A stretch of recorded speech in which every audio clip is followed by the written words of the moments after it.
السلام عليكم ورحمة الله وبركاته. ماشان نقدر ونسيت والشيف برارة أصحابي ما تحسن سنة عسرية آدو فضود رسبتي سعادة يوكومية وتكيلي دونتا هلك waxay ku jira hal deciliter oo bore hal xabo oo kuna half deciliter soor wax yar sokor vanilla sokor way taasna asxaabi intaas aan isku qasanayna sidoo kale waxa halkan ku haysanaa 3 xabo oo moos waa jarjaranayna asaga biyo kuma qasi doona burka insha Allah waxa ku qaseynaa caano saa isku dardaraayo ila socda aad ayaad uga heli doontaa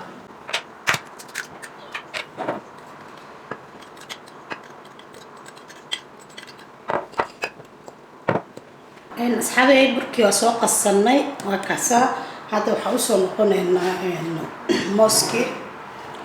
sida u jarjarayo muhiim in aad aragtaan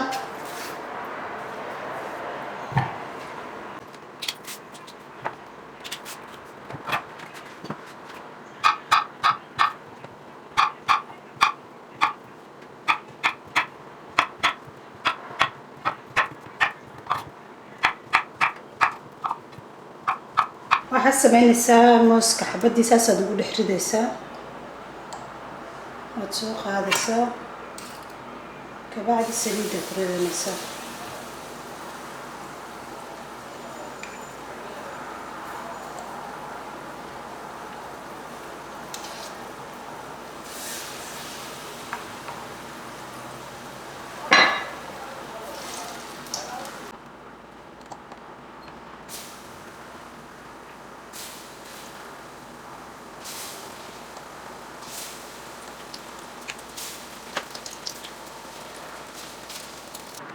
inta u dambaysa hadda ku shubanayna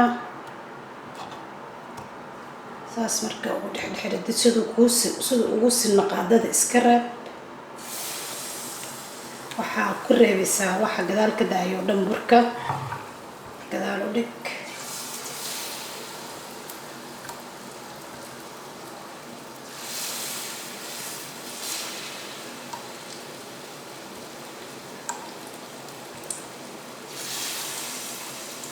asxaabi mooski waa soo dhameystiranay waa soo wada dugnay waa kana insha Allah bakeedana isticmaalaya sidoo kale halkaan waxa igu jira vanilla sauce waaye mooska wax chocolate is kor lagu cunayo tan vanilla sauce waaye guriga ku sameeyay insha Allah reseptigeeda ayadana maraa soo gelinaya sidoo kale waxaan isticmaalayaa mooska sida hadda bakeerida ugu shubanayna la saaco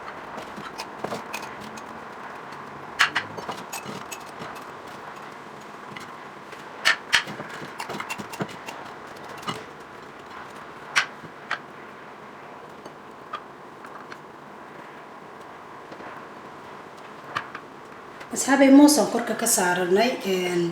adiga da finjeerka dhigan gashanaysid oo ku oolay maalmo mooska waa ka deyn kartaa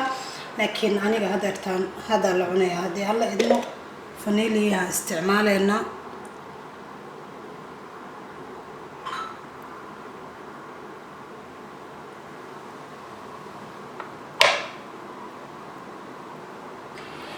asxaabi waa kaasa insha Allah waxaan u maleynayaa inaan isla wada fahanay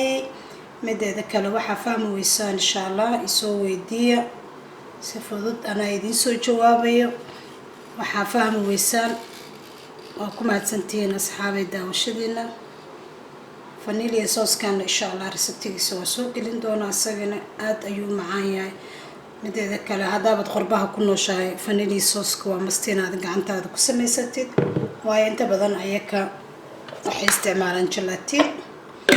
asxaabi ku mahadsantihiin daawashadiina subscribe ta naga ilaawina like ta commentiga inta bari ragalin bay noo tahay waa mahadsantihiin